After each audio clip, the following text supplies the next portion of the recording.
Magandang araw mga kaibigan. Bigyan natin ng reaction, opinion itong post ng Ang Balita Ngayon.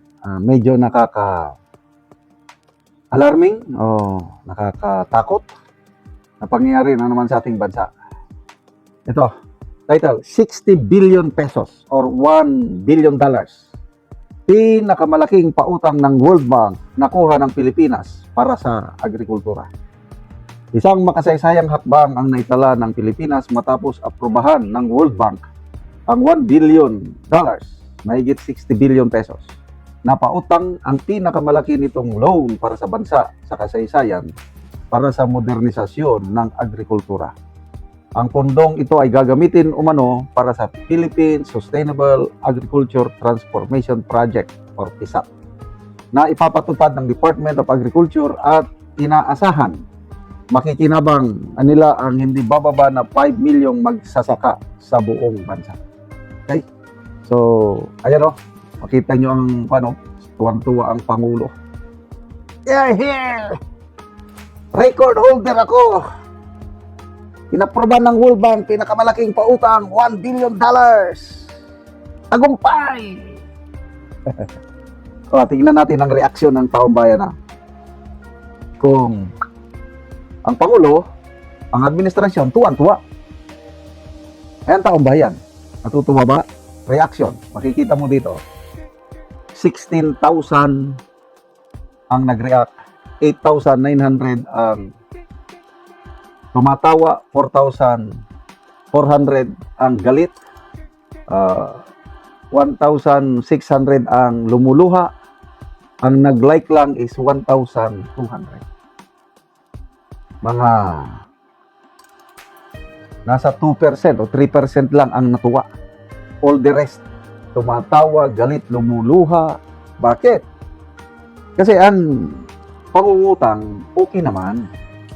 Ang mga malalaking negosyante, nangungutang din yan. Kaya lang, dahil maganda yung investment plan nila, yung corruption, halos minimal, lalago talaga ang kumpanya na nangungutang. Kailangan din ng utang. Kailangan, ang tanong, itong ating gobyerno, itong mga nakaupo ngayon, mapapagkatiwalaan ba natin sila na gamitin nila ang tama yung $1 billion na yan? How can we be sure na ang makikinabang yung mga farmers? Kung ako yung tatanungin, wala na akong tiwala sa gobyerno ito. Kasi, nandyan na yung mga issue ng korupsyon, flood control, scam, farm to market road, ghost, substandard irrigation projects, mga abono. Ako, I have so much experience in dealing with farmers.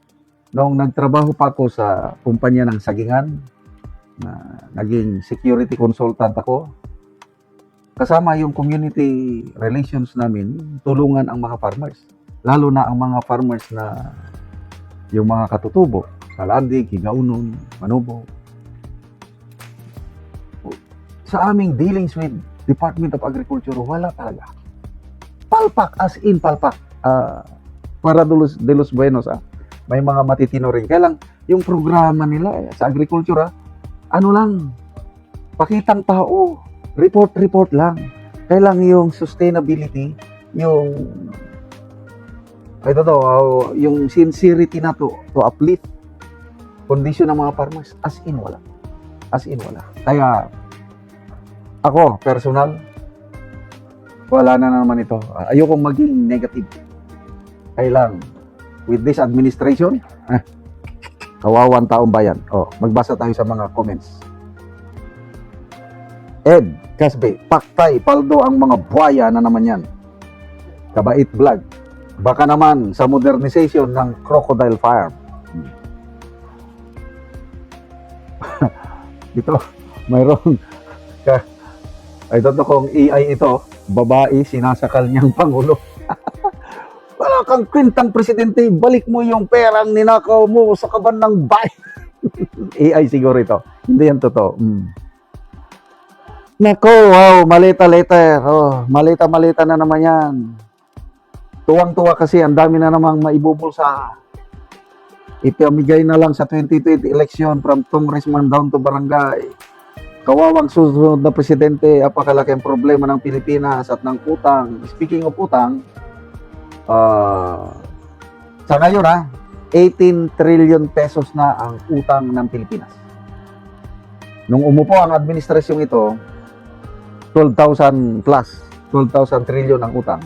In just 3 years and a half, naging 18 na. 6 trillion niya ang utang. Yung utang ng Pangulong Duterte sa termino niya, nasa 6 trillion ang nautang niya. Kaya lang, ginamit natin yung utang sa pandemic just to survive. Ginamit natin yung utang na yon sa Marawi War o siege. Ginamit sa build. May makikita kang pinaglaanan ng utang. Ngayon, anong makikita natin? Puros napunta sa ayuda. Puros napunta sa mga flood control project. Paano tayo ngayon? Kaya mapapamura ka talaga, nakakainis. At wala. God save the Philippines. 2028 na sana ngayon.